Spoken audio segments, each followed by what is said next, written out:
সিলগুড়ি mehndi blog. আমি ঘোষ। আজকে আমি এসেছি মামাবাড়িতে। তো হচ্ছে মামাবাড়িতে এসে বুনুর অন্নপ্রাশন আছে, কারণটা হচ্ছে এই জন্যে বুনুর অন্নপ্রাশন আছে। আজকে কীর্তন টীর্তন হচ্ছে। আজকে হচ্ছে 13 তারিখ। এই যে বুনু, ওই যে বুনু কালকে 14 তারিখ, 14 তারিখে অন্নপ্রাশন। আজকে হচ্ছে গীতা পাঠটাট হচ্ছে। একটু আগেই ওখানে বসেছিলাম, এক্ষুনি আসলাম আমরা। হলো বাইরে হচ্ছে গীতা পাঠ হচ্ছে, ওখানে মা তারপরে হচ্ছে দিদি ভাইরা সবাই আছে। তো আজকে কয়েকজন এসছে, মানে আমরাই এসছি আর কয়েকজন এসছে। আর হচ্ছে কালকেই সবাই আসবে, কীর্তনের সব যারা কীর্তন টীর্তন করবে তারা এসছে। তো আমি এখন মেহেন্দি পরলাম। তো আমি যে চুড়ি পরে আছি ওই জন্য আমি হাত ভর্তি করে পরতে পারিনি, এখনো বাকি আছে মেহেন্দি পরা। এদিকে দেখো পড়া হয়নি। তো কীর্তন হবে, কীর্তনের লোক টোকরা এসছে। কালকে কি কি হবে সব দেখাবো।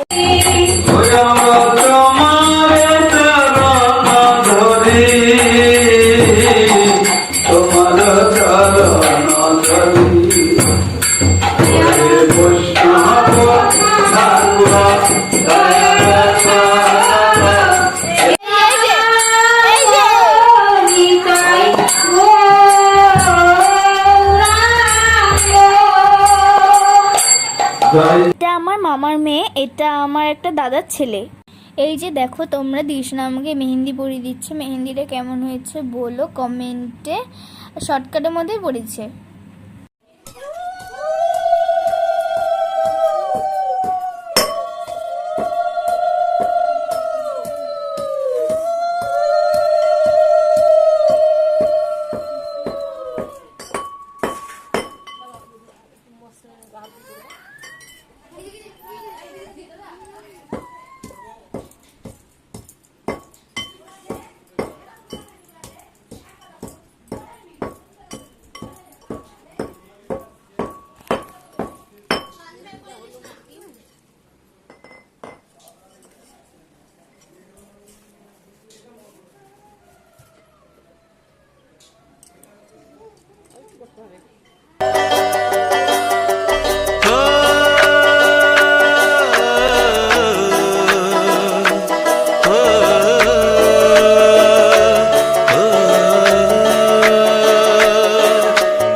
छलक उठा खुशी का खुमार, क्या कहना।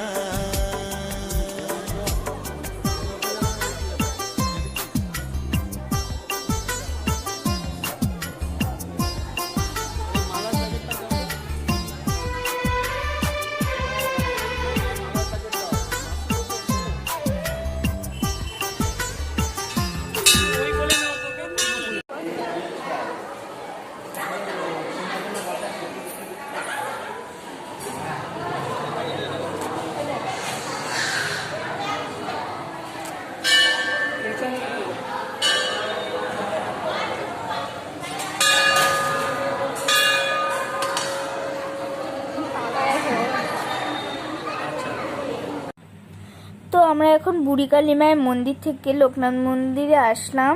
আর এখন হচ্ছে ঠাকুরমশাই বুনুকে হচ্ছে লোকনাথ ঠাকুরের পা ছুঁয়ে দিচ্ছিল।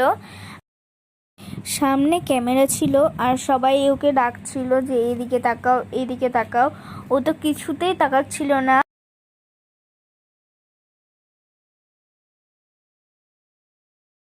এখানে ঠাকুরমশাই বলছিল বুনুকে সামনে তাকানোর কথা, আর হচ্ছে বুনু উল্টে ঠাকুরমশাইয়ের দিকে তাকিয়েছিল, সামনে না তাকিয়ে।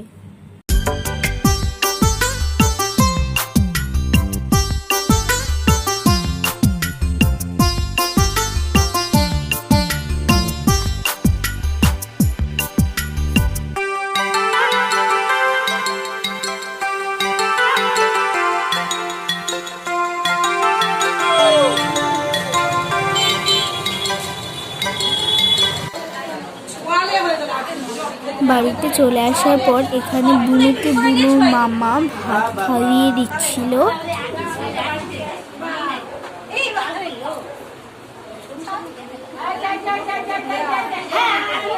এদিকে তাকাও, উপরে তাকাও, তুমি উপরে তাকাও, ওর মুখে হাত দিয়ে তুমি উপরে তাকাও, উপরে তাকাও, সুন্দর।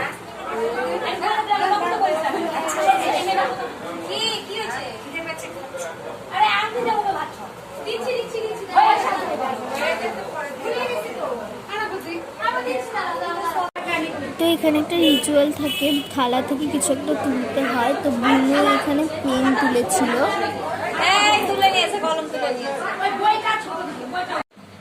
এখানে খাওয়ার নিরামিষ আইটেম ছিল, কি কি ছিল দেখিয়ে দিচ্ছি। লেবু, পাট ভাজা, তারপরে ফ্রাইড রাইস, তারপরে দিয়ে দিল ডাল, তারপরে পনিরের সঙ্গে ফ্রাইড রাইসটা খেতে কিন্তু বেশ ভালোই লাগছিল। তারপরে আমাদেরকে দিয়ে দিল ভাত আর শুক্তো, তারপরে দিল চাটনি, দই, মিষ্টি। আজকের আইটেমটা এইটুকুই ছিল।